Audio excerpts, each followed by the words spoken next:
I'm Eric Roberts, and this is a legend of the Traveling TARDIS.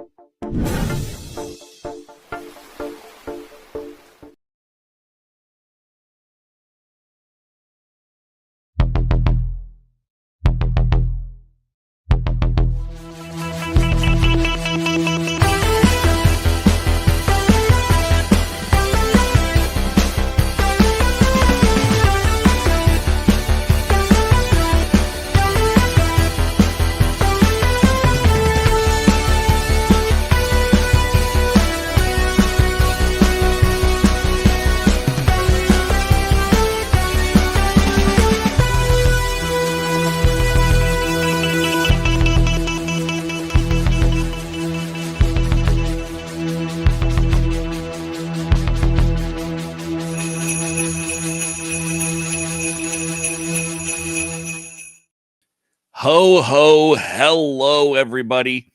Cheers. I got my Sippin' Santa coconut mug with a little bit of eggnog. Cheers to you. It's time for the Legend of the Traveling TARDIS. Are you happy? Are you ready? I'm ready. We are talking today about The War and the Land of the Sea coming out in the UK on December 7th, so in a few days' time. Here in North America and the rest of the world, that's the official air date. Sometime in 2026. By which point, spoiler of my predictions, I think everyone will have already seen it through other means. So that Disney is making a huge error by doing this, but that's not the point. We've got a whole crew here. Speaking of the UK, coming from the other side of the pond, Candyman, how you doing? Not too bad. I'm looking forward to this show and to this show as well. I just don't want my bank balance to go down again, which I probably will do because there's more uniforms. Yep. Haha. That'll teach you to cosplay. There's so much unit costumes. Every time there's a new unit episode, they change the costumes. I'm not happy. I am happy, but it just means more money I have to spend on it. Yeah, exactly. Coming back to this side of things, returning after a long absence, our philosophy is, Sean, how you doing, my friend? I'm doing fantastic. I'm really, really glad to be back. I had intended to review the Two Doctors last week, but I got my dates mixed up in my calendar. That is my bad, but it's great to be back, and I'm excited to talk about the war between the land and the sea. 30-second review. Just give me your 1 to 10. What is it for Two Doctors? 1 to 10 TARDISes. I'll tell you what. I'll give the Two Doctors like a 6. And I think it might be higher if it weren't for the fact that this episode just makes me really freaking uncomfortable a lot of the time. I love both of those doctors, and I'm a big stan of the Sixth Doctor.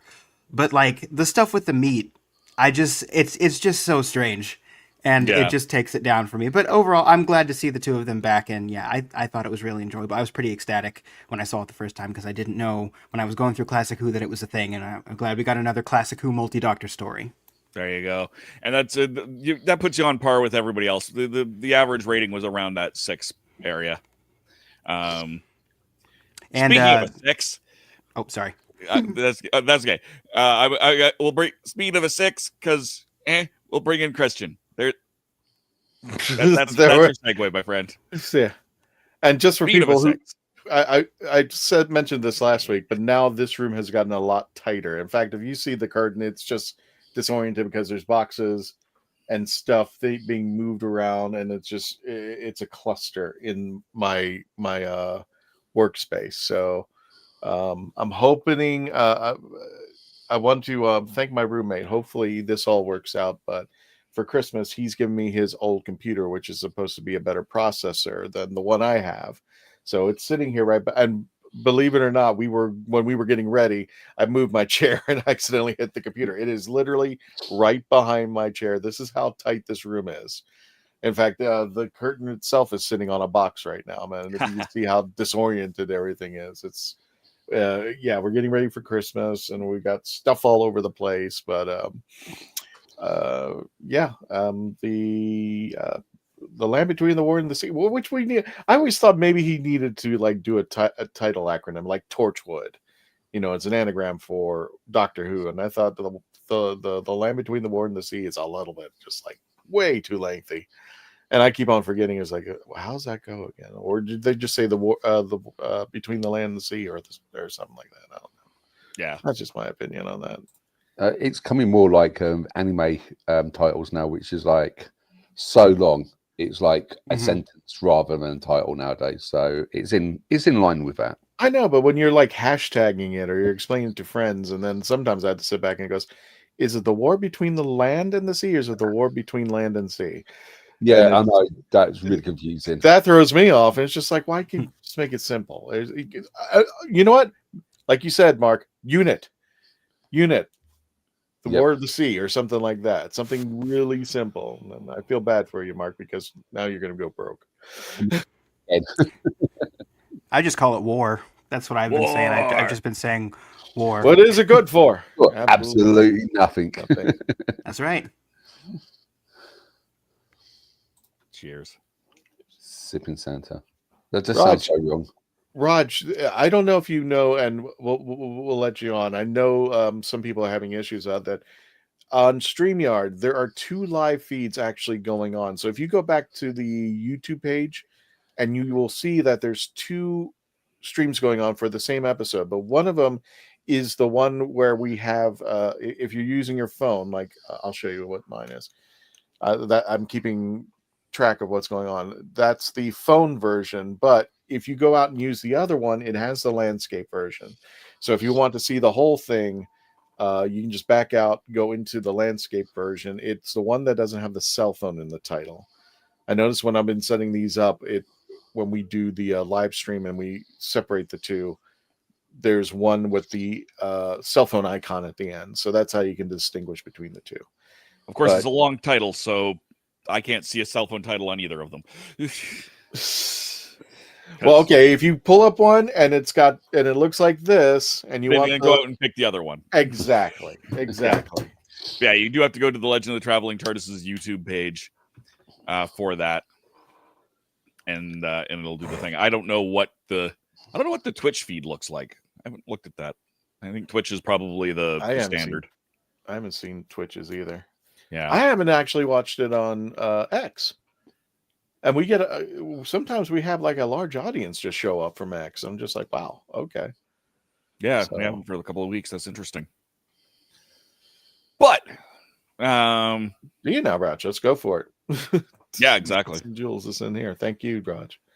Definitely. So yeah, it is getting smaller on the inside of my studio. Hopefully by the time that everything, as we get closer to Christmas and we start moving this stuff out, hopefully by next year, I will have my studio back and it'll look a little different too.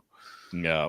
I'm having to I have to change my entire orientation when I do Horses on Film and Happiness Patrol, because I've got all of this Christmas stuff behind me. I have to take down this Christmas quilt and move my whole setup 45 degrees this way just to cut all the Christmas stuff out, because I'm filming stuff for, the new year. Right.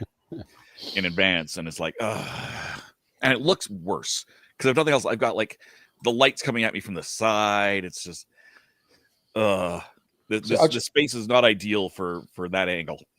I just got the candy behind me.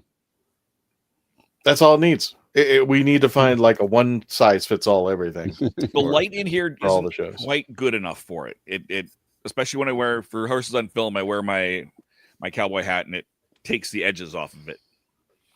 Makes it look kind of like a weird bald cap kind of thing. Yeah. Glare. It's like Rudolph's nose. Yeah. Old power. Can. It's all shiny on Mark's side of everything. So yeah. But we've got a great show for you here. At the end of the show, we got some cool stuff. I've got another thing of mystery dice to open. Holiday mystery dice from 1985 games. We've got our predictions from Land of the Sea, of course. But first, let's bring up the news and see what Gadget has to say for herself. Gadget. Gadget. Gadget.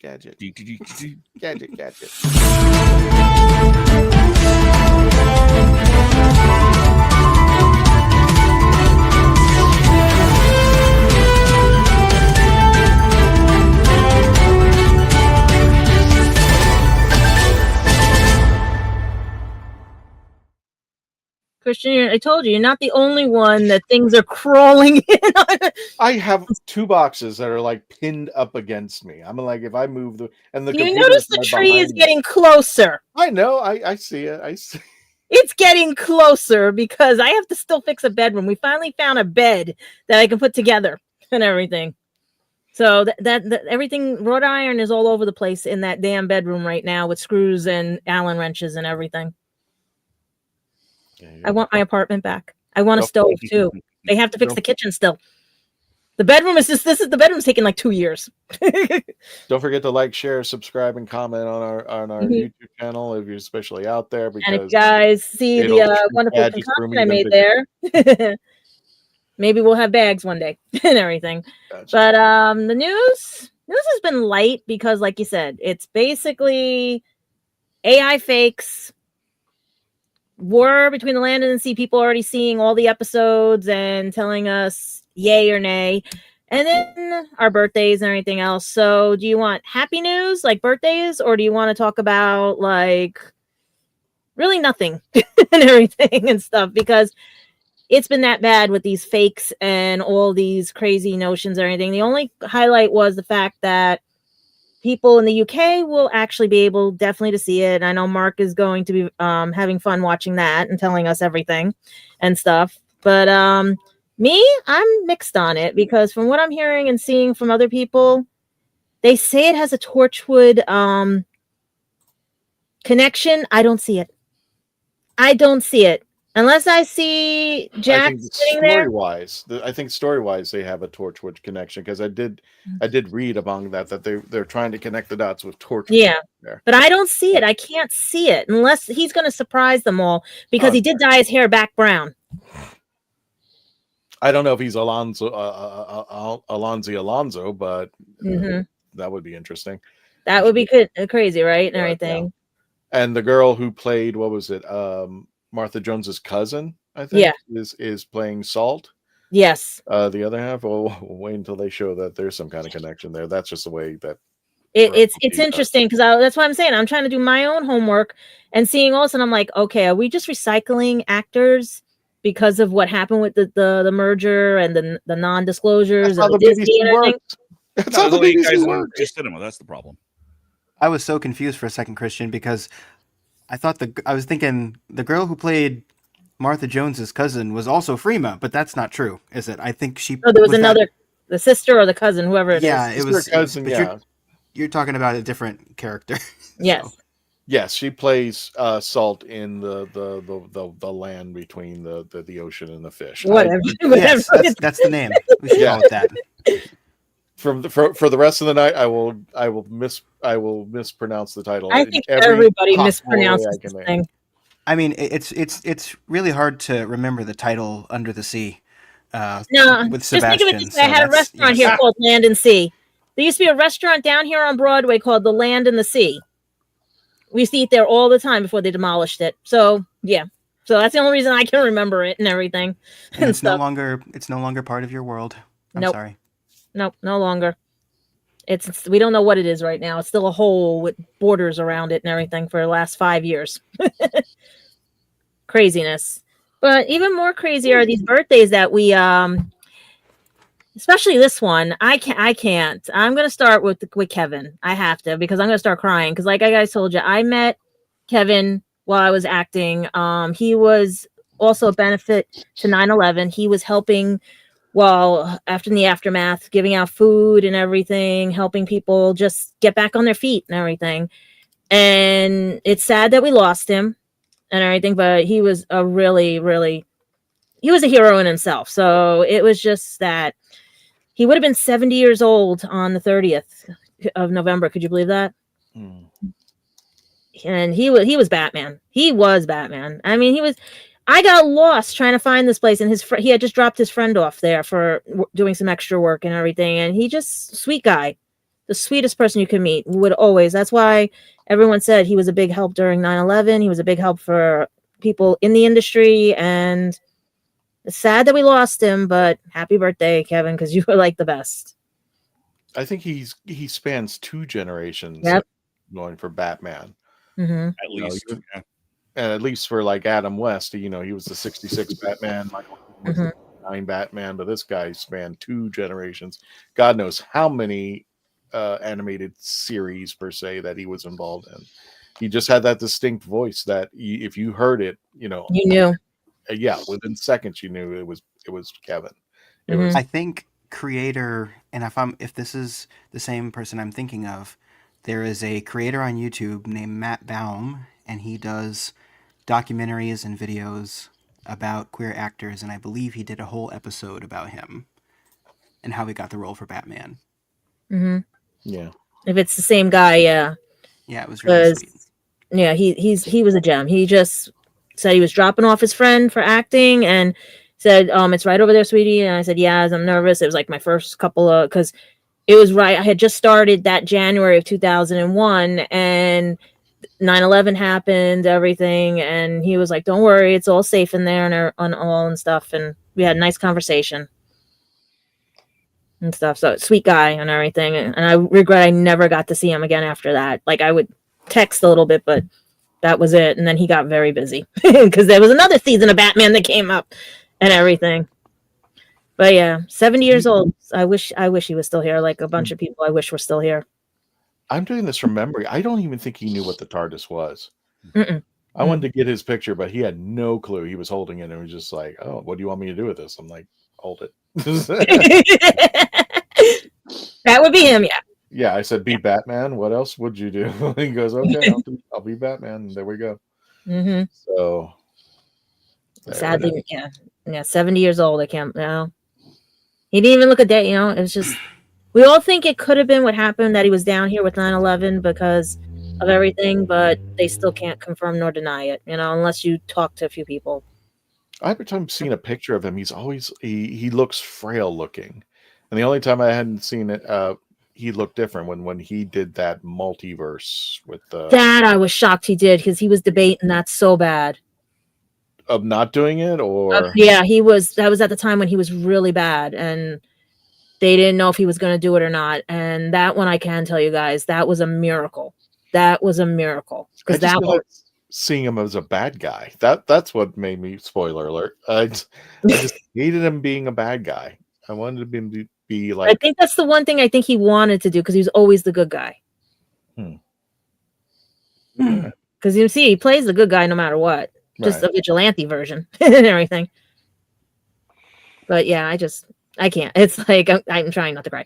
And then speaking of other birthdays that had everybody crying at the end of her episode, it was Karen Gilliam and everything. She turns 38, and she was on the 28th of November, and she celebrated with her husband and her little baby, which is not a baby anymore, and stuff. God, she's what, a year now and everything, and there she is with her mom. No, that's her daughter. That's her daughter. Sorry, daughter. That's right. Yeah, I'm just like out of it right now, because that's why I wanted to get that out of the way, because I'm so distracted because of that. But yeah, those two need to have their own comedy show. Those two need to, but right now I think Karen's working on a few other projects. I'm just trying to see what the last one was, because she said she was taking a break for a little bit. Yeah, the last one was the where is it? I just had it up. I'm so sorry, guys. I think she was working on a book or something at the moment. Mark, I think these Queen Mary Tudor she was supposed to be playing, and that was the last thing I heard. Yeah. Mark, I thought this Karen and Alex were in a movie together, and it was actually, I don't remember the movie, but I just remember seeing a scene on YouTube where I think Karen's character had slept with Alex's husband or something like that. It's not a movie I've come across. To be perfectly honest with you. No, that's not, it was just by chance I was scrolling. Was it a comedy drama? Oh, it was not a comedy drama.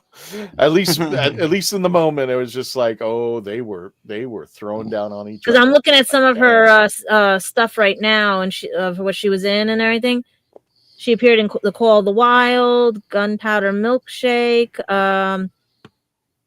She's been in a couple of Disney things. With the exception of the Jumanji films, I haven't really been following on Karen. And there's a toss-up. That's why they haven't mentioned it and everything. But there might be a contract signed for Jumanji, the next one. But that's up.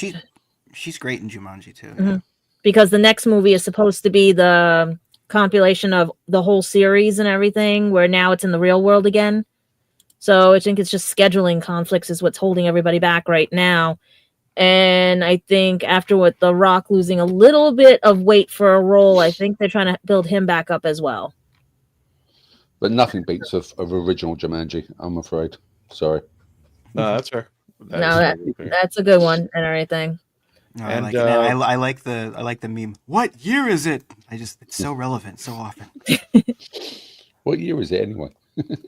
And Rose Kirby says, "Hey, I want to wish everyone happy second." I haven't even. I never tracked on individual episodes that much, but she says, "Hey, I want to wish everyone a happy second anniversary of Doctor Who special Wall Blue Yonder." That was. And Dave, if I'm not mistaken, that's your favorite of the 60th anniversary, right? Yeah, and mine too. My jaw was on the floor. That was my worst one. Literally. Yeah, I know you didn't care for it, Candyman. Zero. Lots of opinions out there. Mm-hmm. But we are going to celebrate. Well, actually, I found his full correct name and everything. Our next birthday, they're saying his full name is Mohinder Puraba, or as everyone knows him, Deep Roy. And he turned 68 yesterday. And most of you guys know him from Willy Wonka and the Chocolate Factory, How the Grinch Stole Christmas, Neverending Story, Return to Oz. He's been in a lot of sci-fi and fantasy dramas and comedies.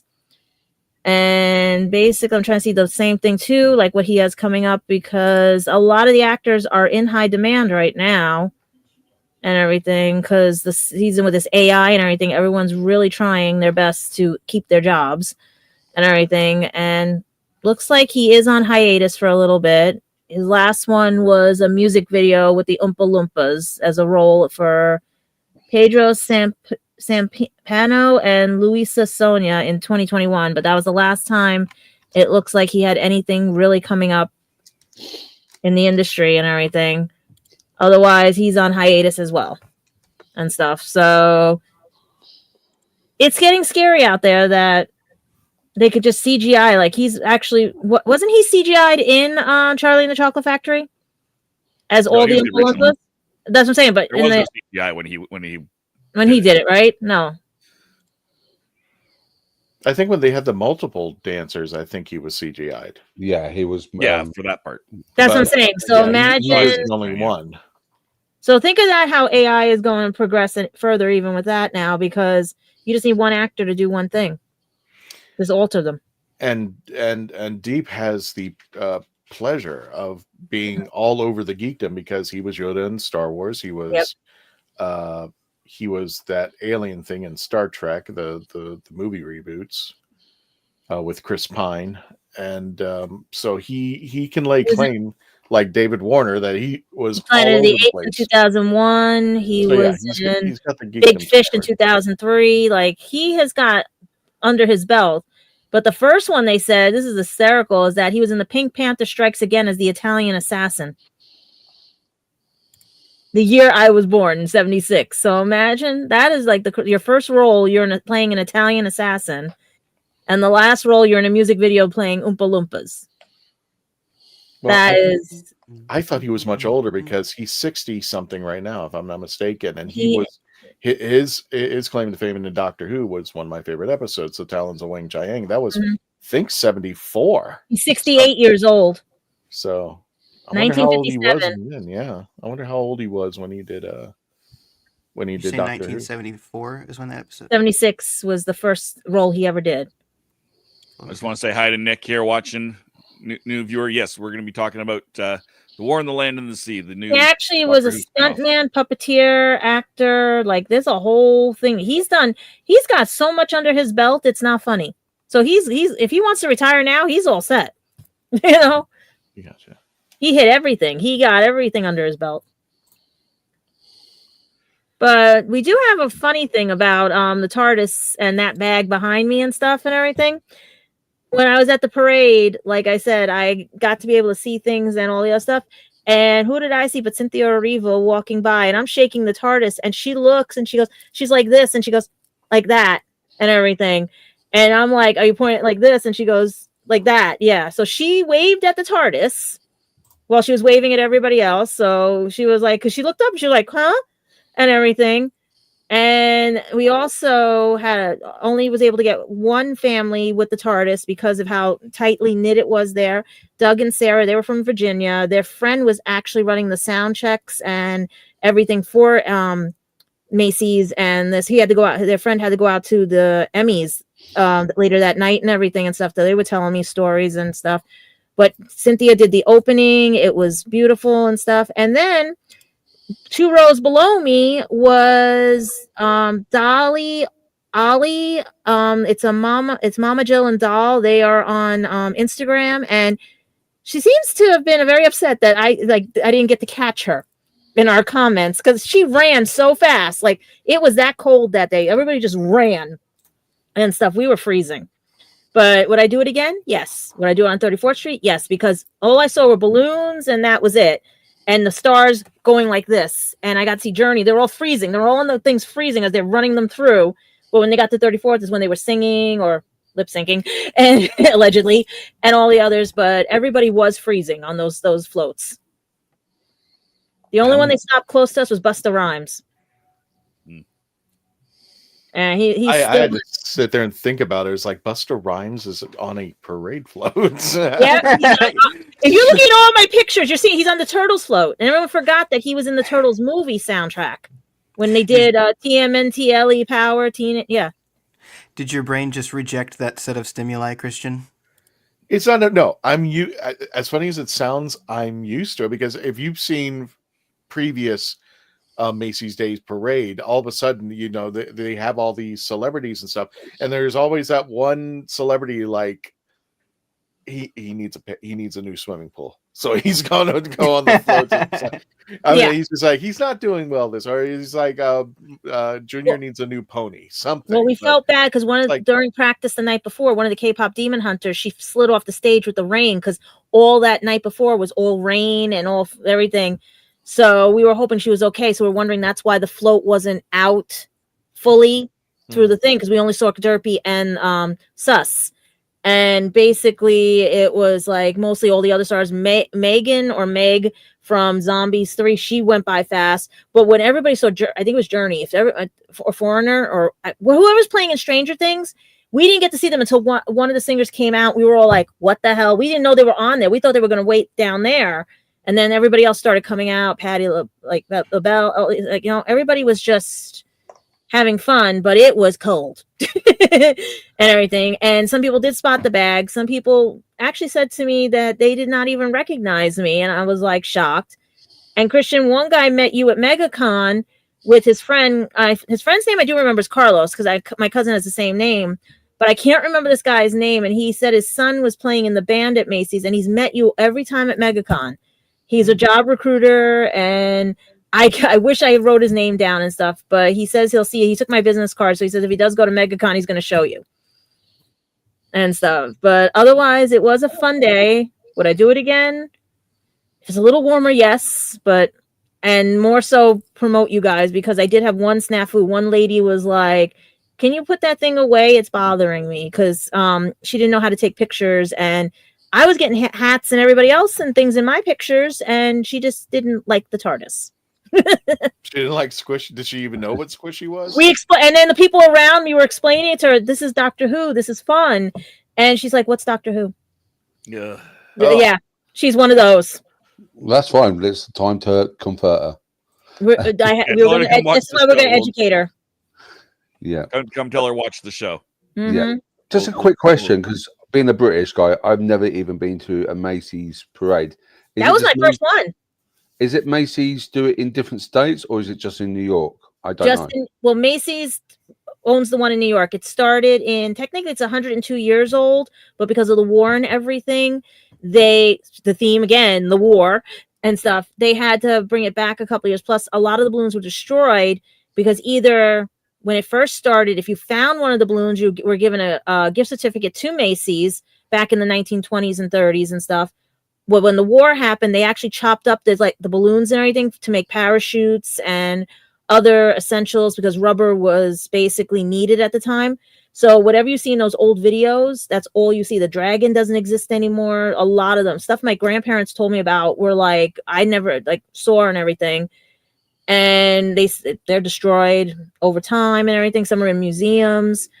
But Macy's controls that whole thing. And next year is going to be the official 100, but it's really going to be the 103rd anniversary of the parade. I'm actually glad you guys mentioned the Macy's Day Parade, because there is another Macy's Day Parade that people don't think about over at Universal Studios. Hollywood, Orlando, and I believe Japan, if I'm not mistaken. And as funny as you guys have mentioned that, I'll just give you the sneak preview. I brought the pictures and took a few pictures of the Traveling TARDIS over at Universal Studios and they're going to be going out. Please tell me you got the Grinch. I have not gotten the Grinch yet. He was out. I was at, he's over at Islands of Adventure, and I started over at Universal Prime itself because I wanted to see the parade, and the parade did come around, and I got quite a few great pictures of the parade itself, the stilt walkers coming out and looking at the we had those stilt walkers, we had the Native Americans come out, it was a good parade. It's just I would love to have seen the entertainment part of it too that you see on TV and stuff. And a lot of people were mad because we got to see it first before everybody else as it went down the block. And I almost got you pictures. Here's another thing. I almost got you pictures at Strawberry Field where John Lennon with the Imagine Circle. But because of how they were breaking it down the parade for safety reasons, nobody could get to that part of the parade for another hour or two. So I was like, I'll do it another day when it's warmer or something, because I was not that far from where John Lennon lived and where he would spend days in that park. It was only 2 blocks away. I will not, just for people who are interested, just in case, I will not say the location because I don't want to give too much away, but I did work for a attractions park that had a parade.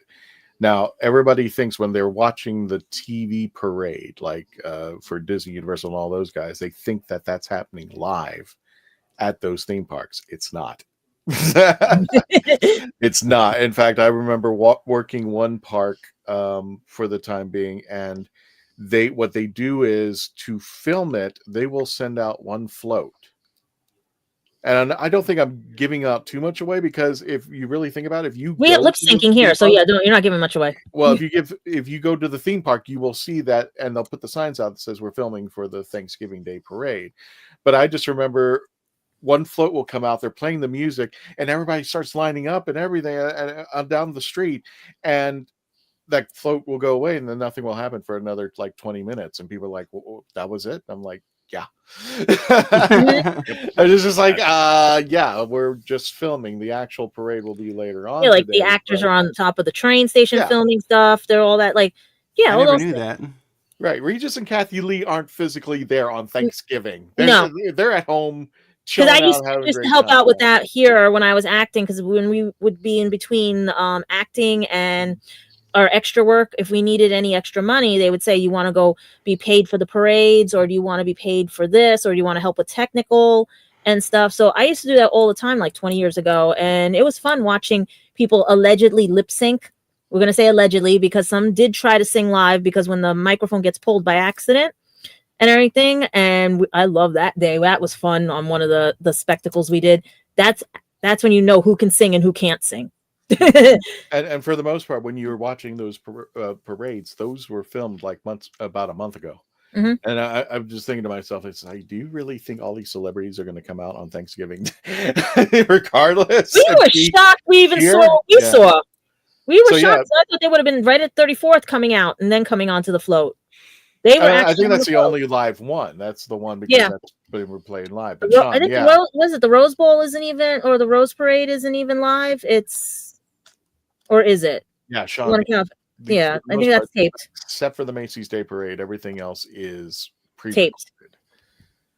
Or, they recorded it. It's like, we've managed to get like Mariah Carey and NSYNC and all these other bands together and Taylor Swift. And it's like, no, we didn't. It didn't happen. With the Macy's Day Parade, I'm always wondering too. They've got those giant floats, like the giant. Well, they're not really floats; they're balloons, like the SpongeBob and the Sonic the Hedgehog.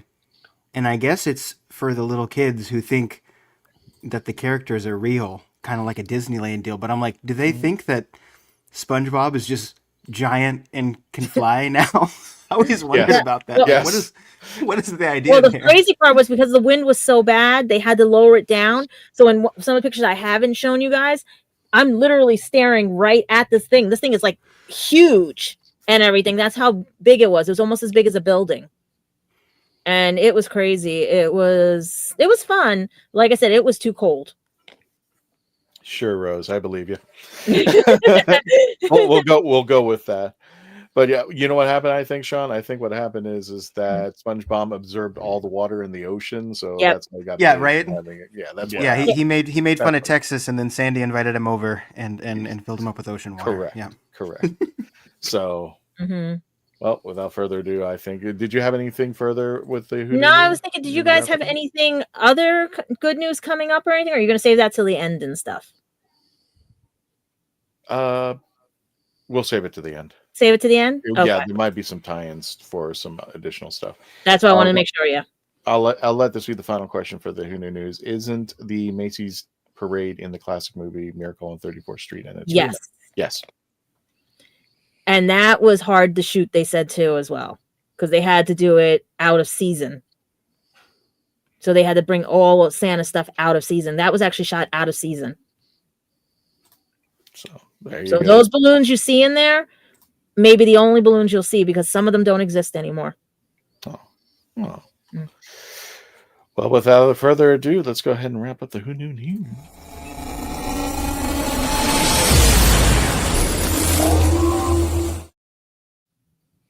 And we're back. So, I hope everyone's excited. That was a lot of fun. But we're talking the land. What are we talking about? War between the land and aka. This is not going to bode well for the show. And it's going to be a great time. So we've got some crack investigators here. The sea between the war and the land. Something like that. Yes, the sea between the war and the land. Could you have made a more difficult tongue twister of a title? Yes. I think they could have. Let's not challenge them. Exactly. Don't tell them that. Don't go there. Okay, do you think this is going to end up like Class or Torchwood? Wait. Let's hold it. We're good to commercial break, and then we'll talk more about that. So we'll be right back. Everybody stay hooked up, and I'll make the announcement at the end of the show. So yeah, stay tuned. We got a big announcement coming in 2 weeks.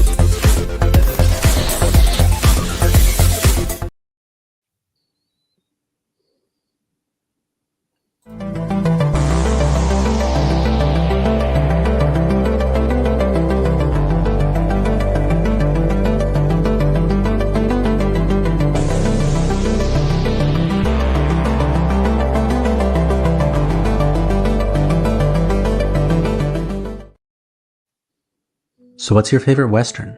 Is it this one or maybe one of these? Is it a revisionist Western, an anti-Western, or maybe it's an all-time classic? Whether your favorite Western is in black and white, vibrant Technicolor, a spaghetti Western, a neo-Western, a comedy, or maybe it's only really Western in spirit. Whatever it is, this is the podcast dedicated to determining the top 100 Westerns of all time. Every second Monday on YouTube, Spotify, and Apple Podcasts. it's Horses on Film.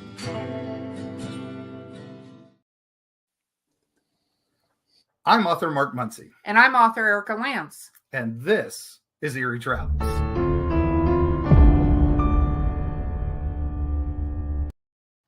Greetings, travelers. Join us as we travel through folklore, myths, monsters, legends, and dark history. Now, we'll be your guide to the spooky side of reality as we discuss cryptids, paranormal, and all things preternatural. Sometimes we find the truth is way scarier than fiction. We're on twice a week on your favorite podcast platforms, including iTunes, Spotify, Amazon, and YouTube.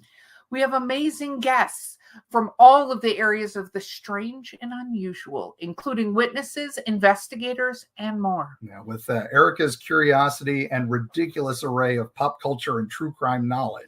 And Mark's decades of experience diving into folklore and the legends with the truth that's behind them. Yeah, so join us, travelers, as we take you to the edge of reality, and we'll see you on the other side.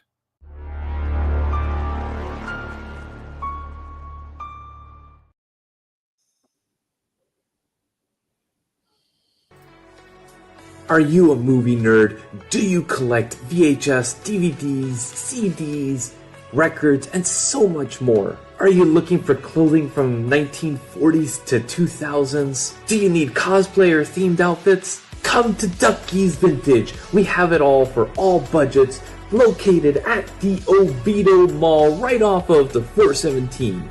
Ducky's Vintage for those born in the wrong decade.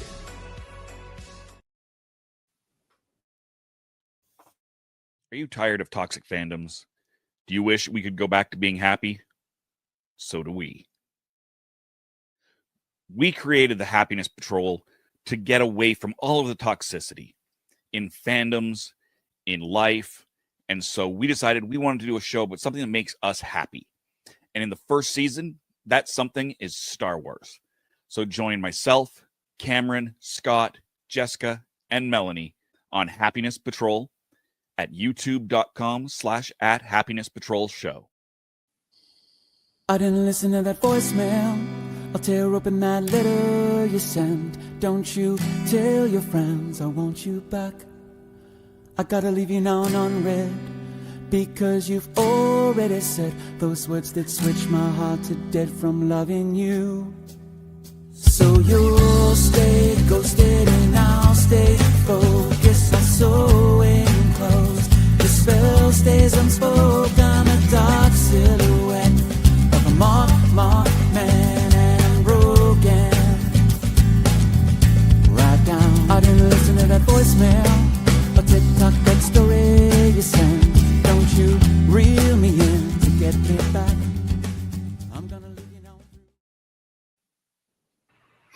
Hi everybody, welcome to the show, The Legend of the Traveling TARDIS, and we're all here together.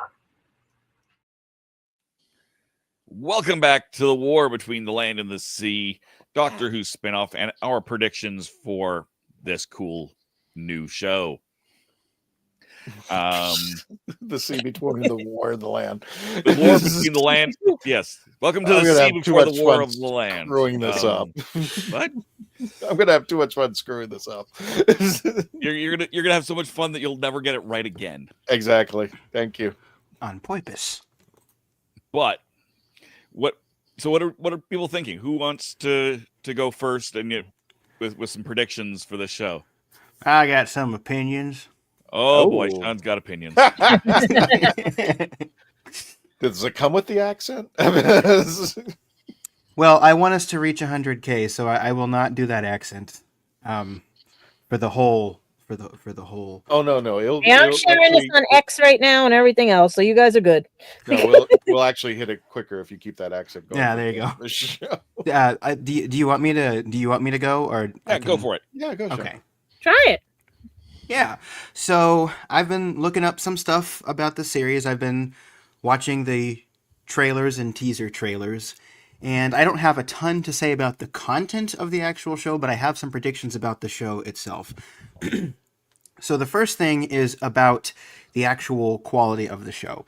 And I think it's going to fall somewhere between mediocre and just absolutely excellent. And I know that doesn't sound like much of a prediction, but I don't think it's going to be terrible. I think that seems like an unlikely outcome. We've got a few different factors here. On the one hand, preliminary reviews have been positive that I've seen.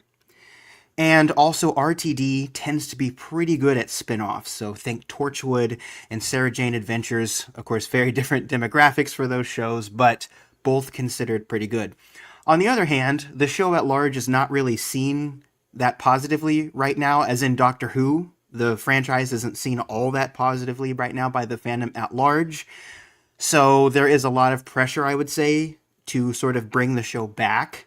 And I can't really speak to the way that people reviewed the show, but it does seem like the incentive would be to give positive reviews right now. I'm not questioning the authenticity of anyone, but nonetheless, I think that's probably the situation. So those factors are kind of conflicting right now. I'd say my overall prediction is I think it's going to be at least good. I think it will be, and I think they're going to try to capture sort of that Andor energy. If you're not familiar with Andor, it's a very similar deal to what this is trying to be, I think, which is a spin-off series, limited story from a family-oriented sci-fi franchise that's much larger.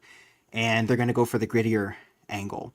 I forgot to mention as well, one of the things that gives me pause about the series is I say that it's going for the Andor angle. It could also be going for the Torchwood angle, in that I've seen something that said that they're trying to call back to Children of Earth. So I hope they're going to be paying homage to it and sort of using it as inspiration rather than trying to bring it in as more of a direct influence. Because one of the big problems with Doctor Who in the last 2 seasons was being overly derivative of what came before. I very much want this to be its own thing, but I think it really could. I think it's going to be going for that Andor energy, and I think it could turn out really well. And I guess my last part of that prediction for things about the show is, since Disney is doing this really weird thing, and BBC also is doing this really weird thing where they're going to be separating them, where one is going to be coming out on BBC first, and then the other one's coming out on Disney Plus sometime next year, I think American fans are going to be unwilling to wait for that length of time. And whatever happens with the ratings in America, which is probably not going to be good, is going to be used as Disney as sort of a self-fulfilling prophecy to say, aha, see, it's not doing well. And then I think also some of the outlets on YouTube will talk about the show if it turns out not to be good. We'll cite the ratings, but will not talk about the show if it turns out to be excellent. So those are all my predictions for the show. I hope it's really good. And from what I'm seeing, it looks like it could be intriguing, very different types of performances. I hope RTD is not going to rely too much on trying to recapture the magic. I hope he's going to try to make some new magic. All right. Reasonable. Well, there's the show. Good night. Yep, that's but that's just a theory. Again, I'm just kidding. Go ahead. No, that's a good. Sorry, go ahead, Kristen. No. I said that was a good theory, and like, there's nothing. Nobody's opinion is wrong. That's how you feel, and that's how you can establish. Of course, we would like the show. We would like Doctor Who and the Land Between the Eggs and the Bacon to be successful, but as you mentioned, there's I got a whole thing on this. So I think I'll wait in my turn, but go for it, Christian. You can have your turn now. Okay, I'll have my turn. I think it's do it. Okay, because I got to be the negative Nancy on this one. All right, it's not the fault of the actual show. There's a reason why I don't watch Kurtzman Trek. And after I saw the first 2 episodes of Discovery, I'm like, this is not going in the direction that I wanted to. Then I heard about Prodigy. Then I heard about Strange New Worlds. And I heard about Picard. And it's just like, this is just, this is, I don't see this as Star Trek anymore. I think the only thing that came close, in my opinion, from what I saw, and it really took some motivation to see, was Picard season 3, which really knocked the hell out of me. But as far as I almost want to say, you didn't need series 1 and 2. 3 was enough. And I think it should have told the whole story just from 3 on. In fact, I always thought it would have been a great fanfic where Picard's about to retire, then something happens in the neutral zone, and it turns out the Borg are involved and Q is handling everything. So they kind of went that direction. As far as anything else as Kurtzman Trek, as long as his name is on it, I don't watch it. I can't. When I first saw those first 2 episodes of Discovery, and if I remember correctly, there was that one scene where Michael Burnham cries to the jail cell, and because the jail cell felt sorry for her, it let her out. If I remember, there was a scene like that in there, and that's when I walked away. I'm just like, what the hell is this? This is not even. You can't talk to the jail cells. This never happened in Star Trek. And why are you talking to the jail cell? How did you convince it? It's just like, this is getting ridiculous. And you had mentioned, Sean, that he has some great spinoffs, really great spinoffs, Torchwood and Sarah Jane Adventures. But then I have to pose, but if he's not contained and he's not doing it right, we end up with Torchwood Miracle Day. So I mean, like, I know when you go off on it, try selling that when you're working in a video store.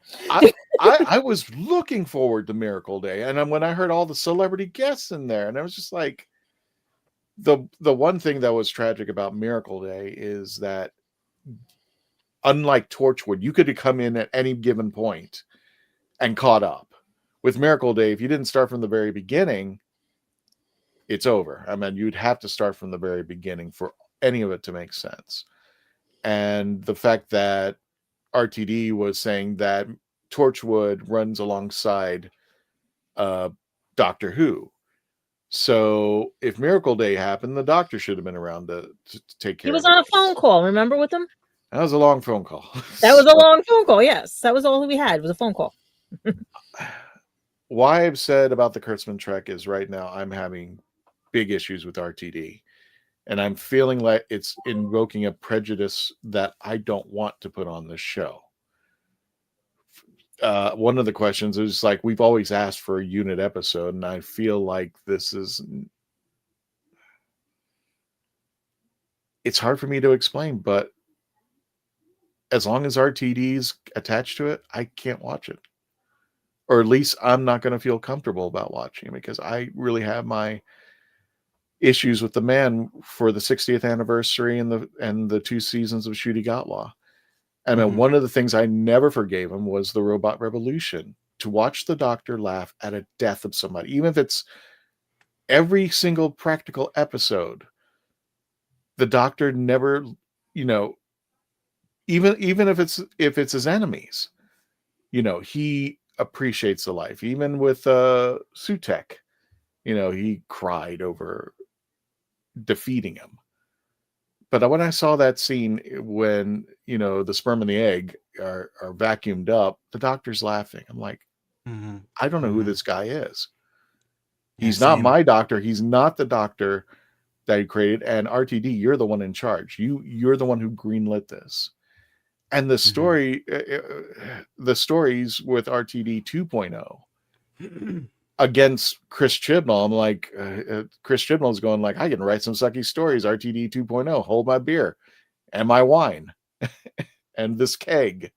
The person that I really appreciated was RTD 1.0, who really stood his ground. He, there was a messaging in there, but even friends that I,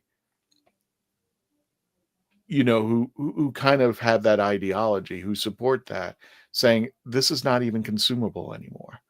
It's hitting me all over the head with the message, and the story is somewhere in there, but it's so inundated and the stories are not that good. So one of the things I was a little concerned about, and this is what we talked about, Dave, was when RTD opens his mouth, bad stuff begins. He does. Yeah, stop that. You don't need to interject anymore. When it came to Destination Skaro, I thought that was the coolest thing, and everybody lit up when they were saying, "Oh, this is going to be pre-Davros before he got attacked by the Khalads." This is going to be. I was like, "This is great. I want to see this kind of story. I want to see how he led up." No, it's our Davros is going to be walking because of stigma against people with disabilities and evil. I'm like, who the hell are you talking about?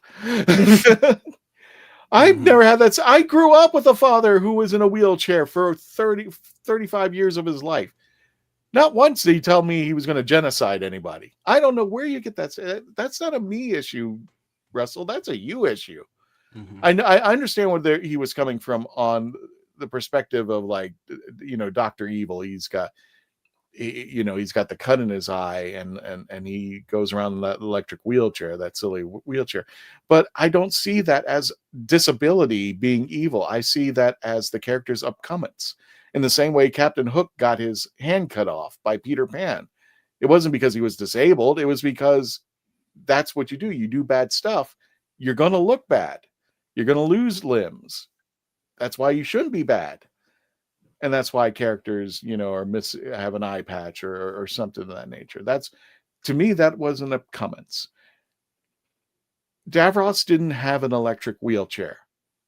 He was blown up and he had to go into a life support chair. That's why he was even in it in the beginning. And when RTD expressed that it was a wheelchair, I was like, dude, did you even watch this show? I mean, it wasn't a wheelchair. It was a life support system. That's how the story went on. That's how he lived. And he couldn't. I just have so many misgivings for RTD. And the problem is, it's like Kurtzman. If it's attached to him, I can't do it. I don't want to do it. And I really want to give this series a chance. I really do. But even when RTD was announced that he was doing the Christmas special for 2026, I'm like, I can't get away from that. I would have been more excited if somebody fresh, even Stephen Moffat, if he came back to do one more episode. I can't. And I might give this episode a chance, but this is the first time ever that something like this came up, and I'm like, I don't know if I want to watch it. I know of 2 podcasters who are not going to watch it, who said they were not even going to review it. And one of them, I think I could mention because he said it live on his podcast. One of them, his anger was not only that he didn't like the last 2 seasons of Doctor Who, but his anger is actually geared towards the BBC and say, BBC, why don't you give Disney Plus drop the ball? Why don't you pick up the ball and give it to the USA people, and we could watch it all together? And I don't know if I can blame the BBC. I don't think they were sitting there going like, well, Disney Plus will pick it up. We don't have to worry about this. However, I get to see his point of view. It's just like, oh, okay, we're going back to, it's a BBC show, which it is. Yep. But now that we have streaming the way it is right now, I think they could have thought of something. They could have gone to BBC America and put it on there or something of that nature. That's where Tourchwood was originally. Yeah. And they showed Doctor Who during the holidays. Right. Sarah Jane was on the Sci-Fi Channel. I mean, So was Doctor Who. It was actually on Disney. This is the funny part. Doctor Who David Tennant era was on Disney XD for the longest time. Then it was on Sci-Fi Channel at the same time. Then you had Sarah Jane later in that time. Then BBC America came over and took everything. And then what happened? That's the thing. What happened? It just lost everything after. So can I ask you a follow-up question, Christian, about what you said? Yeah, sure. So I don't know if you said hardline. I know that you said you can't, so I kind of take that to mean that you don't really even want to watch it. And I understand that. I don't necessarily, we don't all agree on everything, but I definitely think what you said about the doctor laughing about death. And then, of course, you guys know how I felt about Lucky Day. And then, of course, we had the torture scene in the Interstellar Song Contest. And all 3 of those things I thought were just a step too far. But regardless of whether you're going to watch the show, what could the show do, not necessarily to win you back, but what would be something that you would see in the show where you would say, okay, I at least respect this, even if not the stuff that came before? that's the hardest thing. I mean, is this worthy of my time? And when it comes to streaming services, I mean, when it comes to, I really think that Hollywood and big corporations have this idea in their mind, and especially when it comes to fans, that they don't have a problem antagonizing fans, especially when they have a good criticism about what the product is. Aren't you supposed to be serving the fans, whether they be classic or new, or where they come in? And I like this show. If anybody came up on this show and gave me good criticism, I'm not going to sit there and go on my social media and go, what a jerk you are or whatnot. I take the criticism. And that's the thing, being and learning the hard way about, being, I'm not saying this is the greatest show ever, but our podcast, but yes, it is the greatest show. What am I talking about? Yes. But if somebody had a criticism and somebody came in and said, you know what, I hate your show, it sucks, and whatever, and you're an ugly Asian guy, I would okay, move on, we're done. I've just been taken aback by things like comments like Shooty Gatwa when he comes out and goes, well, if you don't like what's going on, go touch grass, or Millie, I almost said Millie Bobby Brown. Millie Gibson, when she said, just watch the damn thing. It's no, you can't force me, and I can't be forced to like this. I want to like it. I want to love it. This is my show. This is my jazz. When I go to conventions and talk about this, I spent a couple years of my life going to conventions and telling people what a great show this is. Now, but now I got to say, well, the Robot Revolution's in there. Well, this is in there. Well, that's in there. Well, Orphan 55. They tried to redeem themselves with the deleted scenes, which kind of, maybe that much, gave them a little bit of Robot Revolution, more solidness to it, as we could probably say, maybe, allegedly. But it still lost its point. Okay, I'm pulling up Roger's comment. I'm glad that the Sea Devils are called the Aqua kind instead of Homo Aqua. And it's just didn't the trailer say the Homo Aqua? Well, I'm going back to RT. It's such a minor plot point that it doesn't matter what they call them. I'm just going back to RTD. He's going the name the Sea Devils was racist. I'm how?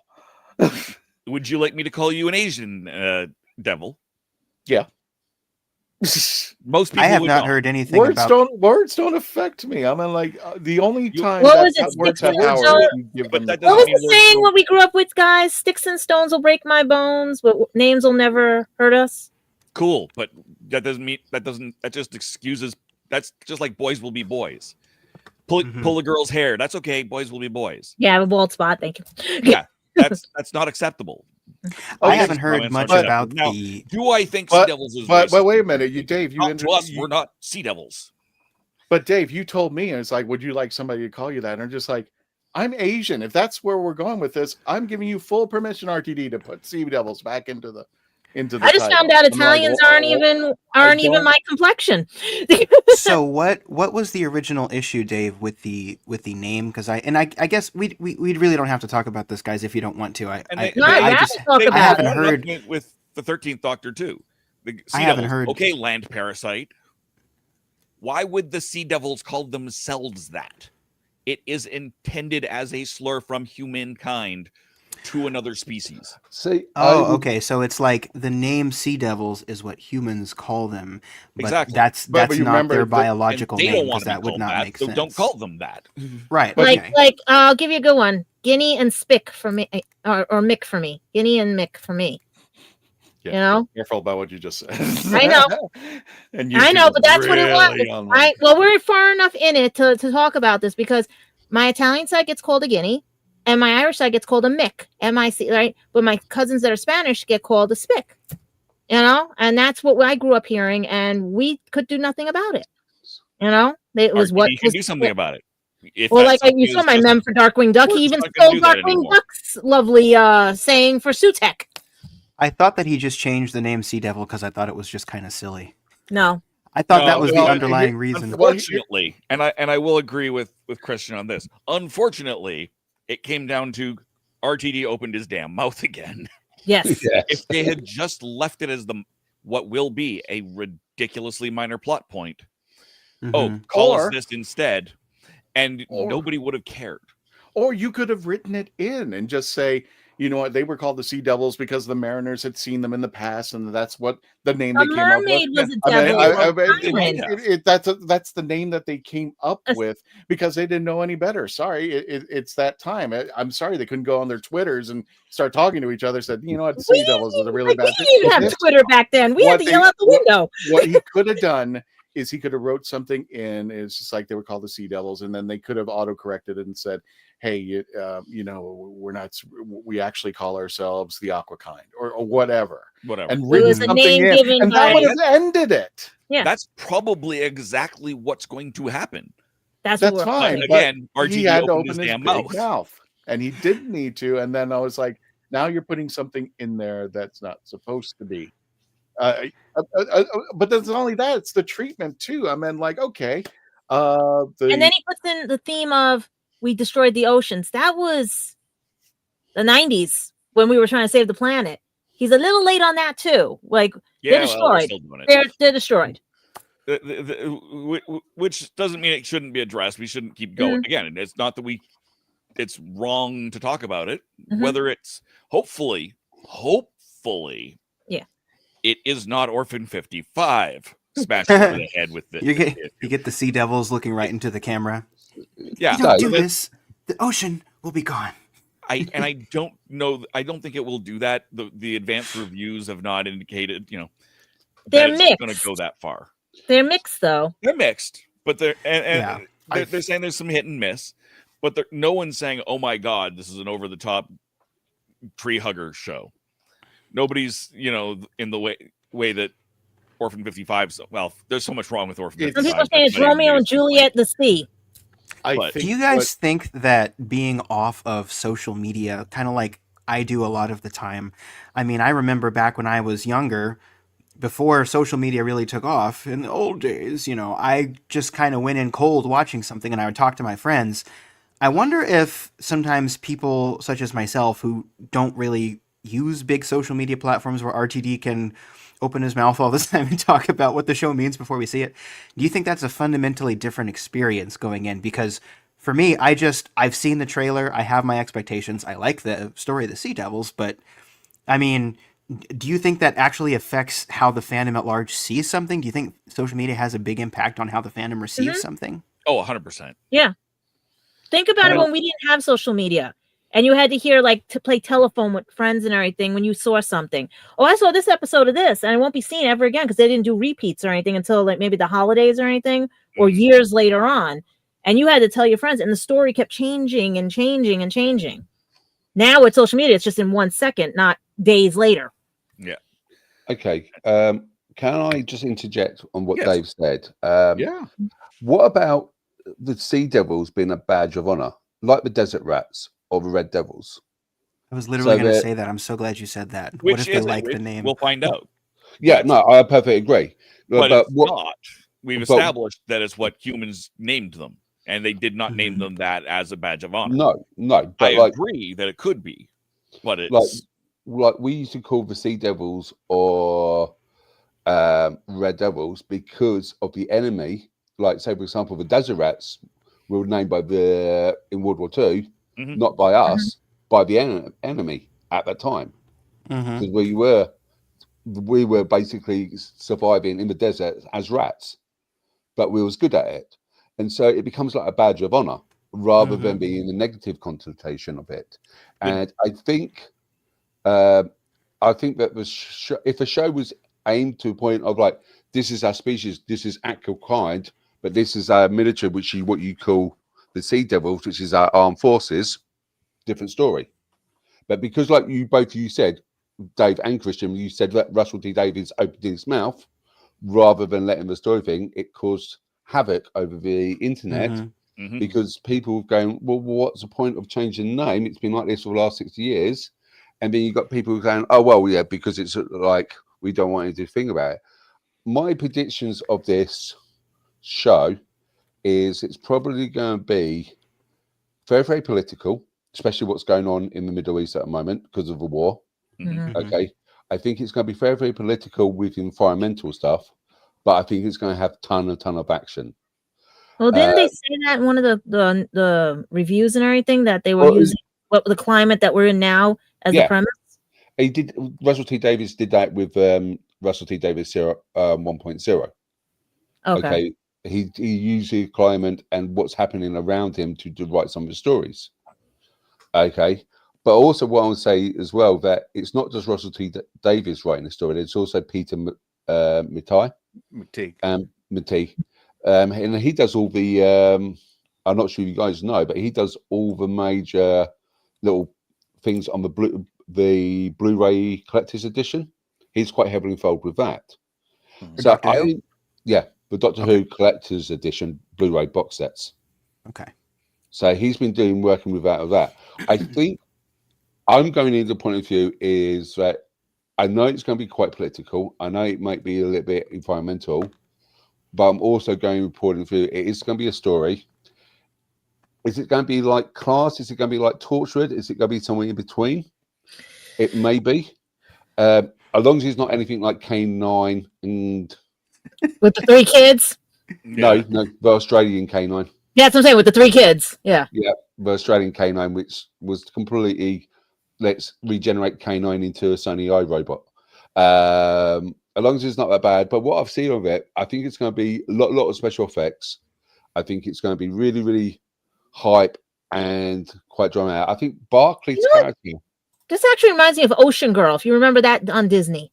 No. That the Australian show where it was the oceans and everything and stuff, and they had to protect them and humanity and stuff, and they actually were from like another planet type thing. It was weird and stuff. So it reminds me of that. If anybody's remember that series, Ocean Girl. It's going to be quite interesting because if some of the rumors are true about that some people may not survive this episode, which would be a shame. Yep. Again, it's only rumors. We won't know until we actually watch the show. And if it is, I will be heartbroken because she endeared me into UNIT herself.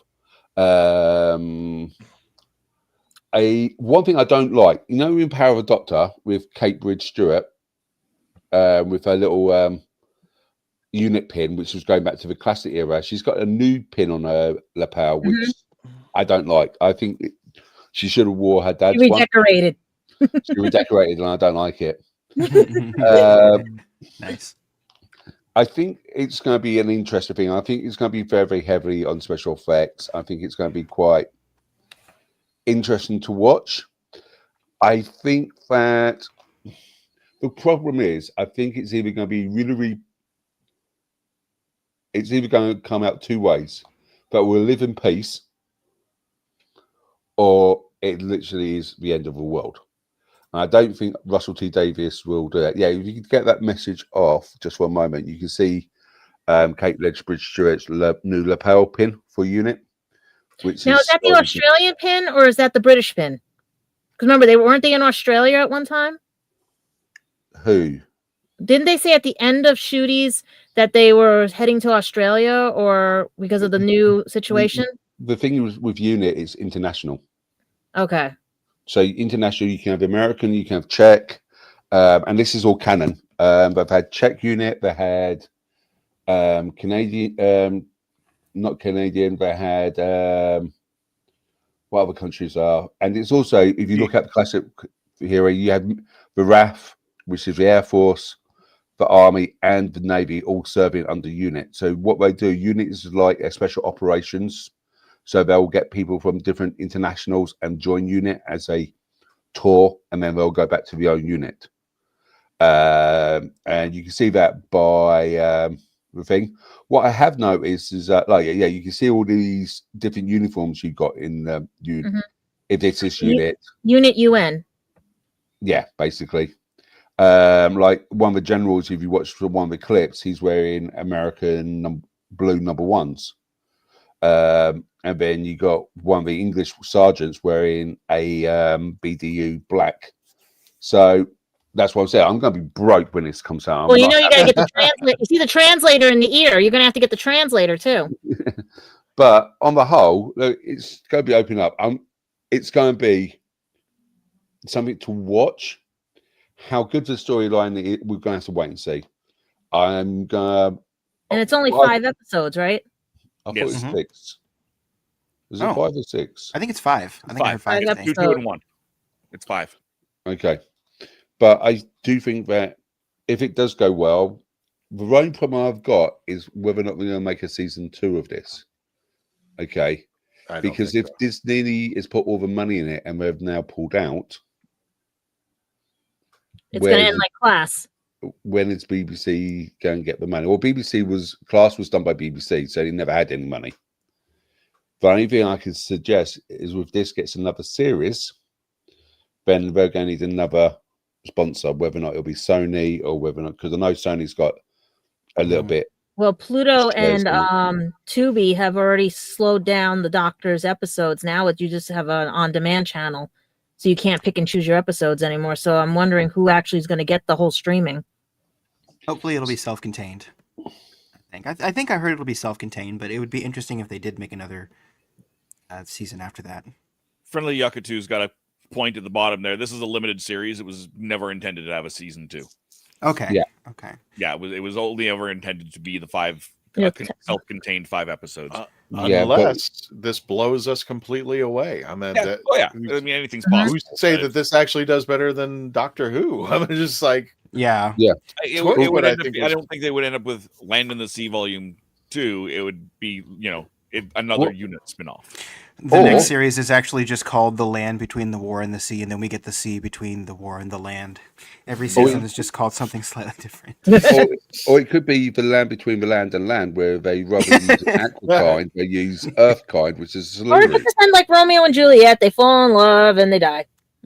No, and I think that's going to be part of that's one of the things I'm kind of predicting is there'll be at least a Romeo and Juliet subplot at the very Shades of Orphan 55. I really hope that's not the case.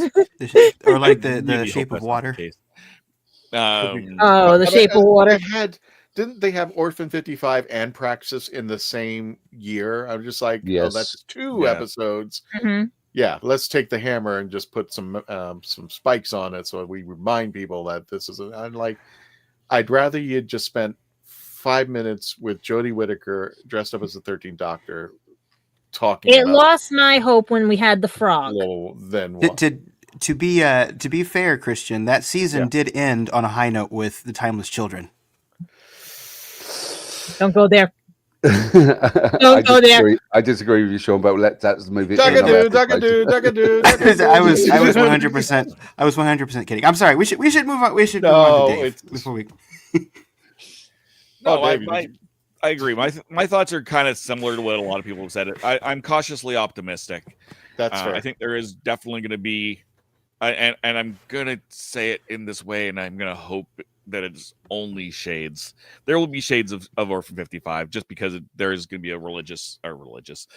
an environmental theme here, but I think there's also going to be a Romeo and Juliet subplot. Just the images that have been released really kind of lend themselves to that. Think? This one exactly is, this doesn't look like a war type picture. This looks like coming together in some way. So we'll see. I'm also not convinced that these are Sea Devils proper. If you see the trailer, Salt is there's certain scenes where Salt's talking to him. It's just like, hey, we can put things together. But now whether that becomes a romance or not, which I gotta hope not. I would just love. I hope not as well, but I unless somehow it makes it work. But I'm just laughing how they come out of the water and they can walk on land and surprise everybody. But didn't they know they could do that? I'm not 100% convinced that these are Sea Devils in the classic sense. Mm-hmm. Yeah, we've established that the difference in Silurians, that there's at least 3 different species of Silurian out there. That's how they've addressed the change in the design over the years, and we've seen 2 separate designs from. What if these are just the warrior class? Did you say we've seen 2 different, or a completely different underwater species that are they Chinese or are they Filipino? They all look the same to me. that you know that. do. But that's what I'm thinking might be going on here as a which then brings up the don't call us sea devils, that's not what we are. Thing is just a matter of they are another species that lives under the sea. Did you say we've seen 2 species of sea devils so far? I almost we've seen salt, and then we've seen one that looks a little bit more Silurian. Oh, I thought you meant like in Doctor Who proper. I thought you meant that we'd seen 2 different, because were the ones with Jodie, were those different? A different kind of sea devils than the ones? That's entirely possible. We don't know. Okay. I have not counted those. And I always said the Doctor was out of order in time, so I'm always wondering if it's different time frame that the Doctor's in.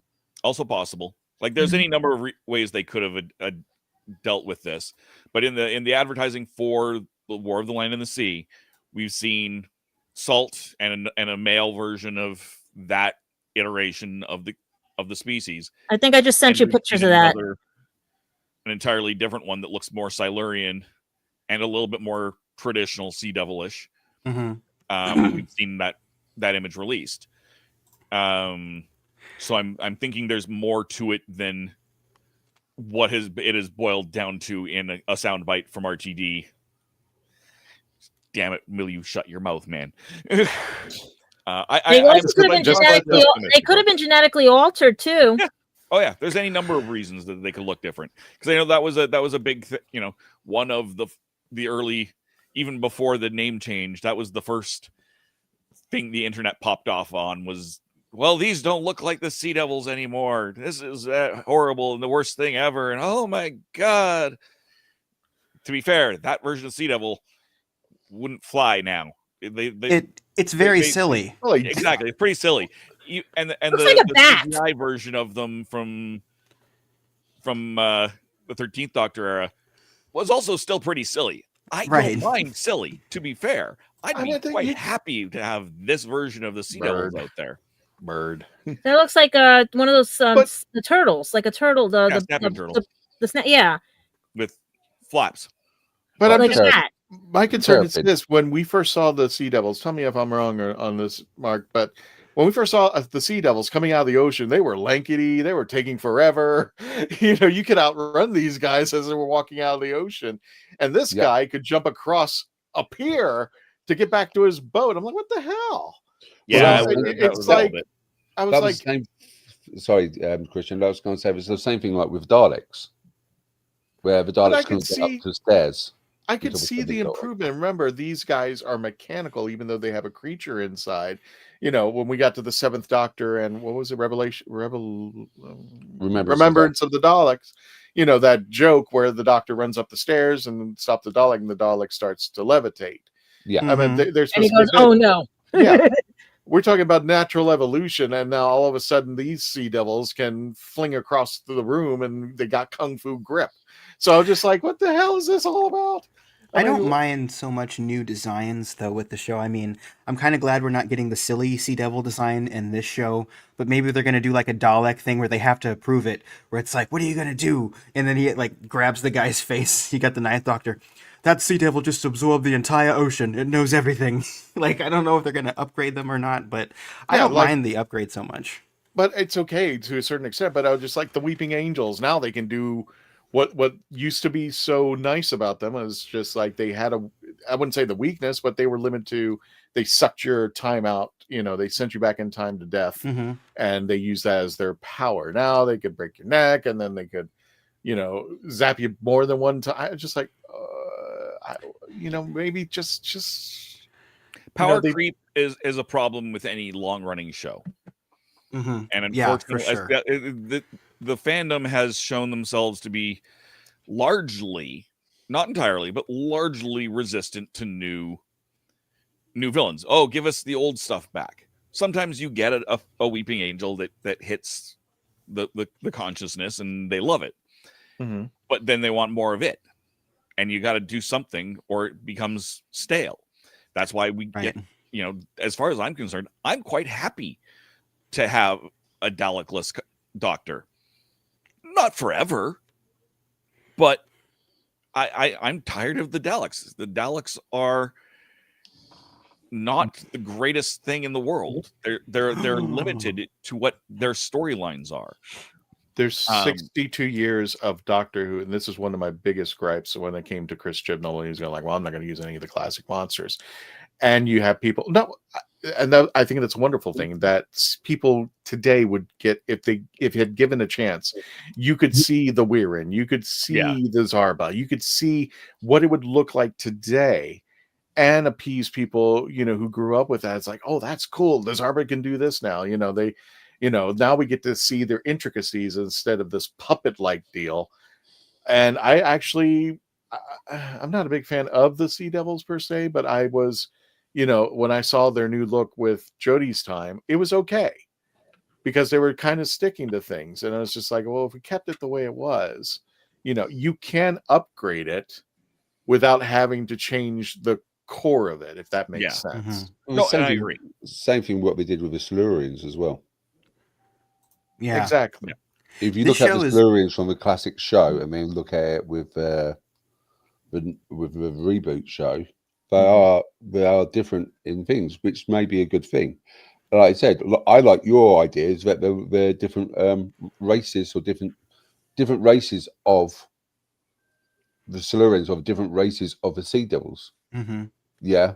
So rather than having these all Sea Devils look like the same, if they're you said species, didn't you, Dave, rather than race? But it works. Works the same difference. Same difference in this conversation. They did it really well with. I know this is not Doctor Who, but they did it really well with Avatar, where they had the jungle Avatar compared to the sea life Avatar, and they had different. Oh yeah. And this could be the same principle with. Like one Sea Devil might be from the Atlantic Ocean, or the other one might be from the Pacific Ocean, and you're going to have different evolution happening in the different oceans. Yeah. But what you were saying earlier, David, is just like the Sea Devils. In this particular case, I'm going to just aqua amphibian kind is just like we can relate this actually. The Asian race, like myself. There's Filipinos, there's Chinese, there's Japanese, there's Mao, there's all these people, and not only that, but they kind of come from the same package. But if you look across the land, their culture, their appearance in some cases are slightly different. So I could see that the Sea Devils and the Silurians and whatever juncture you wanted to bring in there, and they could have their different cultures and such like that. Well, I'm going to bring this comment up here from Friendly Yakatu. That I guess Pete McTighe confirmed that they're Homo amphibia, totally different but closely related species. Homo aqua are the more traditional Sea Devils. So there we go. Yeah. So is that confirmation that they are terrestrial? Redesign. Sorry, Dave. Sorry, go ahead. Yeah, is that confirmation then that the Sea Devils are actually terrestrial, just like the Silurians are? Yeah, that's the basis. That's interesting because I think it's like what you said. I don't remember who made this point. I think maybe it was you, Dave, or maybe it was Christian, but about the Doctor not intervening as much because this is sort of a thing that happens just on the Earth. Mm-hmm. Mm-hmm. I think that's really Tennant don't show up with Donna in this one. Well, I love David Tennant. I want him to kind of take a little bit of a rest. I thought, even the show was like, I thought it was going to be that other guy, So I must admit, I think this is going to be good because from a unit point of view, like if you say like Tourchwood was the FBI and units in military, and these are black op operations which we don't know about. So the Doctor, like I think wasn't it where it was David Tennant's story? I think it was where the Prime Minister said, "Well, you're not always about on this planet." Okay, and he goes up to the assistant. Oh, doesn't she look ill? But that's the same principle. The Doctor isn't on Earth, and this is where the whole idea of a brigadier was set up. The United Nations Intelligence Task Force. Yeah, I said it the proper way, not the unified. Unified. United Nations Task Force back in after Web of Fear. Okay, so we're going back to the late 60s, early 70s. Well, that's another thing. Kate Stewart, she originally starred in a spin-off. Her first appearance was in Downtime. Downtime, yeah. Okay, which wasn't Doctor Who. But is that really? Oh, I was about to say, that's not really a spin-off. That's like a fanfic spin-off or something like that. Yeah, it was wasn't like BBV. Yeah, but it's now Kate Stewart has now become a main character from Matt Smith's era. You know what I mean? And I think it's going to be good if the Doctor doesn't appear. Yeah, it's going to be good because I think it's going to be a situation of what would you do without the Doctor? Like, was it Turn Right when the Doctor dies? Right. Yeah. How the Earth basically sort of implodes on itself over the years. Okay. And the sad part is if she does or does not, allegedly, there's no more Stewart connection. Lethbridge-Stewart. Which is fine. We don't need another. We don't always need to have a family Yes, connection. I love the character. Don't get me wrong. How many major military families are there? Not that many. Kate Bridge-Stewart has got a child. Oh, there we go. Yeah, she does. She openly admits that she's a single mother. She did that in. She mentioned that. Was it incredible bridge player? No, she has this whole dialogue. It says incredible bridge player, single mother, or something like that. And I was just like, oh yeah, so she's got kids. Okay. Yeah, she's got kids. She had the kid. You actually see the kid in Downtime. Oh, okay. Have we had any predictions yet for the ending of the series? How anyone thinks the series is actually going to end? Because I have no idea what they're going to do. Yeah, I have no idea. There's so many. I don't think we can, without knowing in more detail what the actual plot is, and they've been vague enough with that. Yeah. I think we can barely foresee what the show will be about. Never mind how it will end. Rod, you forgot one Avatar, which was the Airbender that I grew up on. Raj literally mentions the Airbender there. Okay, that's the dyslexia kicks in. Yeah.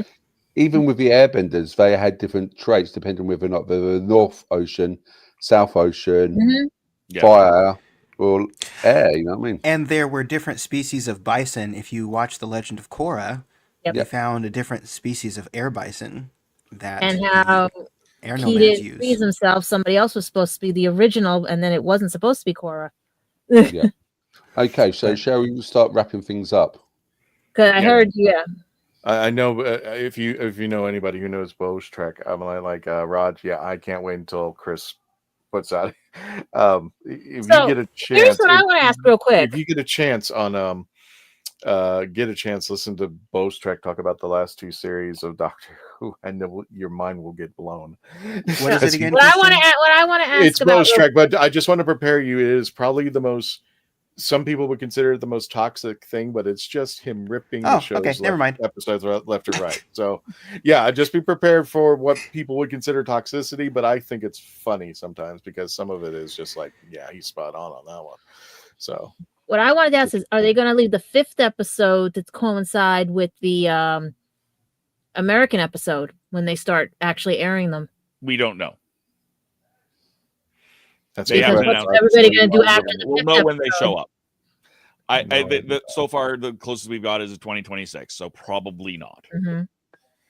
I'm just wondering that time frame from when that ends in 2026 till the Christmas special, what everybody's going to be doing. I hope they just change their mind and do it at the same time because doing anything else is kind of silly. They could. I'm sorry. Disney Plus does not always announce everything that they're doing in advance, so it is entirely plausible that we might see this on December 7th in North America. I keep checking. They're just not promoting it. I keep checking. So, but with that all said, are they going to waltz? Do we want to do, Kristen? Do we want to wrap it up and then we'll do a proper after party where I can open one of these things up? Well, Christian had some news for us. That's why I was trying to figure out. It's not big news. In fact, if Dave, would you mind closing the door after we're done? That's perfectly fine. Yes. Yeah. Can I just answer Roger's question? Yeah. She had a son called Gordon, and a second child which we don't know the name of.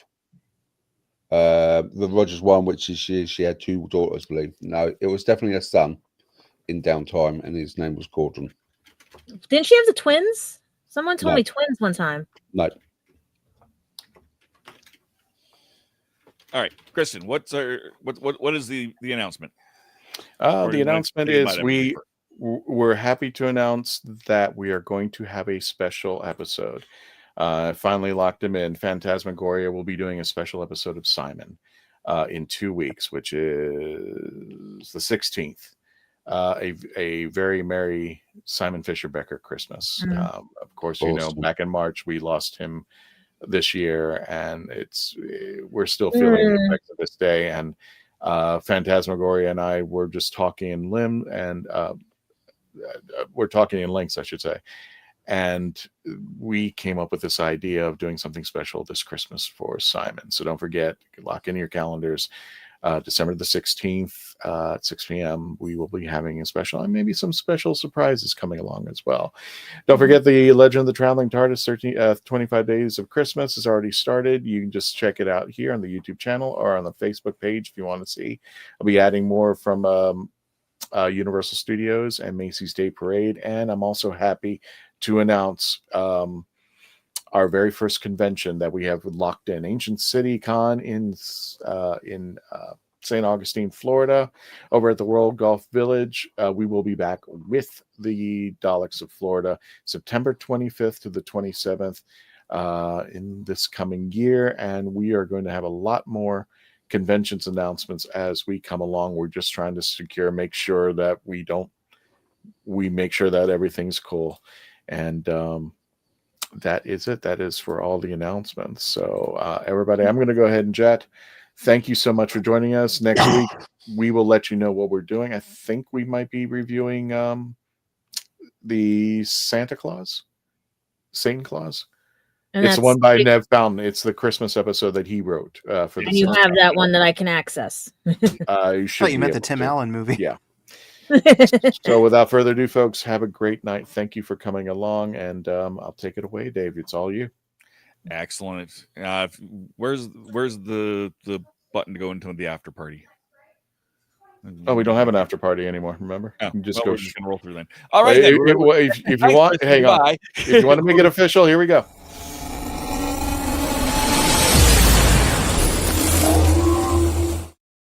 That's what I was looking for.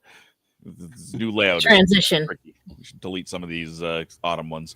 All right, so we've got about 15 minutes to go here, where I can open up one of these mystery dice from 1985 games. Bottom right. Your right or my right? All right, so this is the one we're going to open. These are the mystery holiday dice. I'd say they're pretty blue sparkles. I reckon they're going to be green. All right. So we're going to see. And we'll pull those out first. So there is a sticker. What do you think that sticker is? Elf. Christmas tree. Definitely an elf. Okay. Oh, wow. I thought Christmas tree too. I was like... It's a little 8-bit elf. I like that one. I think that was a mystery. I got pigtails too. And the last set had 2 stickers. This one only has 1. There's also, since you like your Christmas tree, there is also a Christmas tree pin. Oh, cool. I knew there was a Christmas tree somewhere. Badge. Just for us, just to make us happy. There we are. The pins are good quality. Yeah. Oh, they really are. Like I said, my friend runs Pin Club. His dad does the Disney pins, and that's actually good. Those are good. Yeah. No, these are 1985 does not cheap out on their stuff. Ooh. Are those like shirt pins, Dave? Or are they like lapel pins? The small ones, yeah. Yeah. Okay. Those are really hard not to stab yourself with when you're trying to. I know that in theory you should be able to, but I've done it a couple times. Some of them have like I lost my where it poked through. My manga pin. Actually, somebody took it, but yeah. Many times have I stuck myself with lapel pins, especially when I'm wearing the unit badges. Pink. Of a pink or see-through? They're see-through with. I'll grab the D20 here with blue. A little puppy polar bear in it. So you got your D4. Let's see if you can kind of see it. Is it a seal or a bear? I think it's a bear. That one's a little hard to see. So let's. So those are the Coca-Cola ones. D6. Looks like the Coca-Cola bear. It does. A little bit, yeah. There he is. So there's that. I would never have thought of that. And then your D8. Random fact: there is such a breed of bears called grizzly bears, which are cross between polar bears and grizzly bears. Ooh, interesting. That just is weird when you look at the point. Yeah, it is a little bit. What's the maximum number of sides? I've always wondered that. Your standard D10. How do you mean, Sean? Maximum sides? On a normal dice set like this, the maximum you get is the D20, which is 20 sides. Yeah. But you can. There are dices which go up to a stupid amount. I think I've got a D100. Oh wow! Is that just a sphere? It's just pretty much a round ball. Yeah. There's your 10 sided your 10s D10s. Nice. Percentile D10. The polar bear in there. It's very glistening. I like it. It is. They're really see-through. There's your D12. So I've got my screen blown up so big, Dave, today. So like, hey, I can see what Dave's doing today. You know. Nice. I appreciate. So which one do you prefer, Dave? This week's or last week's? I think this week's. This week is more holiday-ish. As a set. Whoops. Here's the D20. As a set, I like the a package deal. What you get in the box. I like the other one. It had an extra sticker and it had a spin down a smaller D20. This one does not. This is just a standard set. Standard set of 7. Probably there's one sticker and all the other. Yeah, and then your sticker and your badge. Cool. So that is the this mystery dice package. You can find those from 1985games.com. I've got 4 more of those. So we'll be opening a couple more of those over the next few weeks. Mm-hmm. So make sure you tune in here on the Legend of the Traveling TARDIS for the. It actually works out to the new year if you do one a week.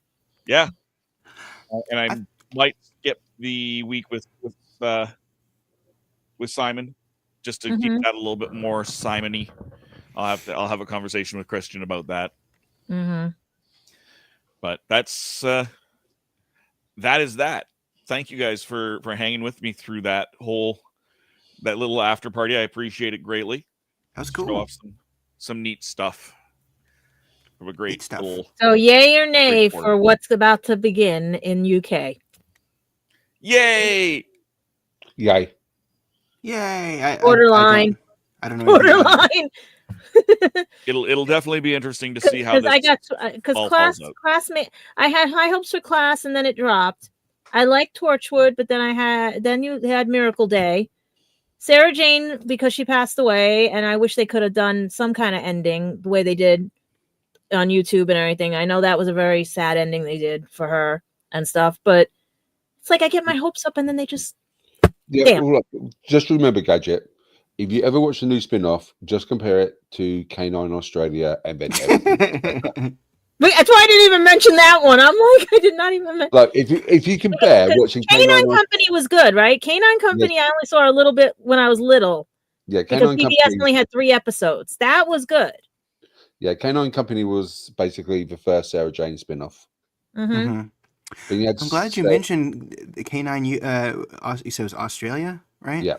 Because I hardly ever hear anyone even acknowledge that show's existence. It's like the Star Wars holiday special of shows. Like people don't really talk about it.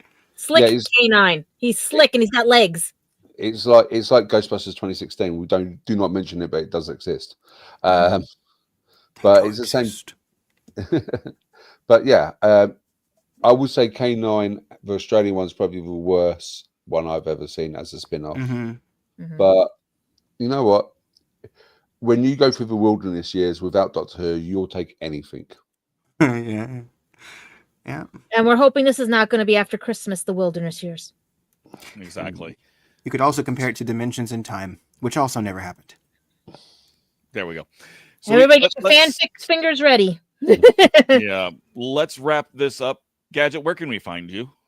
Well, I'm never going to say I'm going to another event or not going because I get surprises left and right. So I'm just going to leave the universe. We'll surprise you all where I'll be next.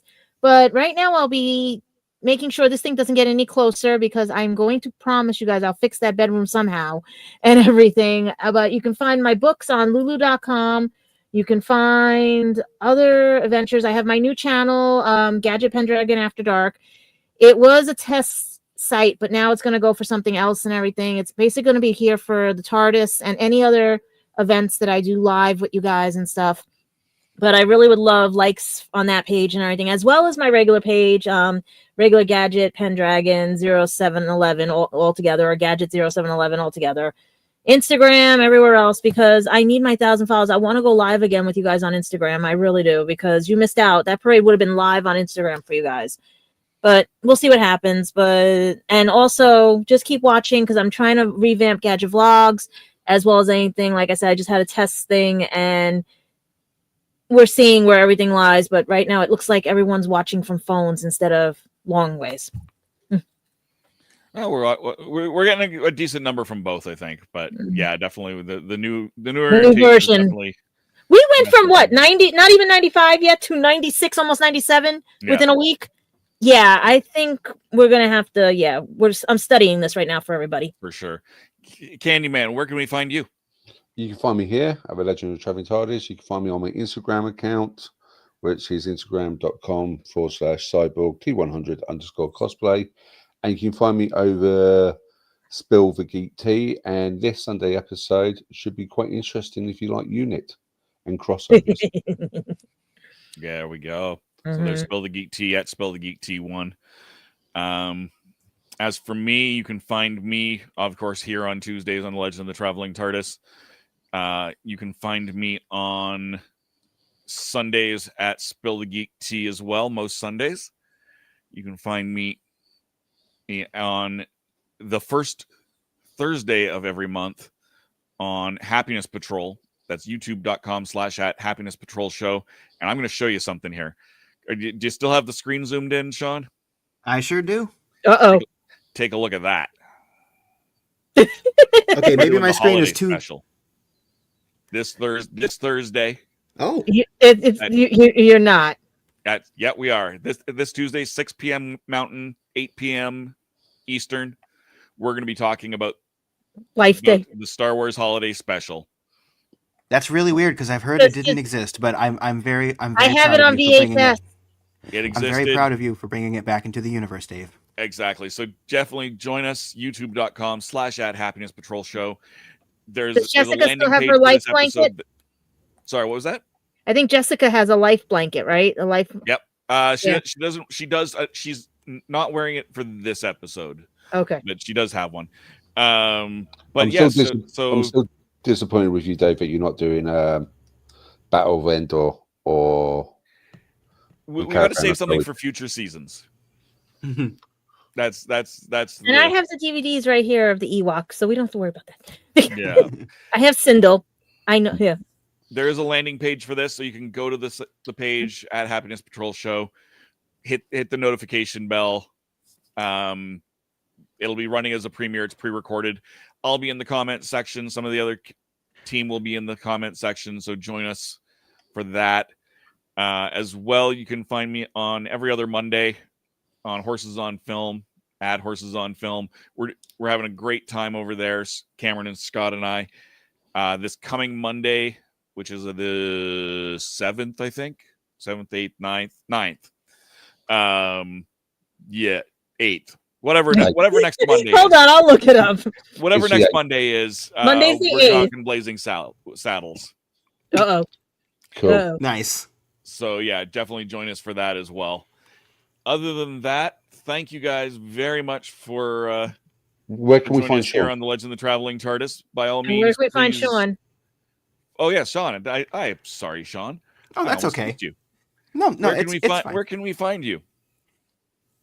People can find me on YouTube at Our Philosophy Is, where I at least plan to pick up my series where I was talking about Doctor Who in terms of all the Troughton episodes, breaking those down story by story. But I'm going to ask this question there too.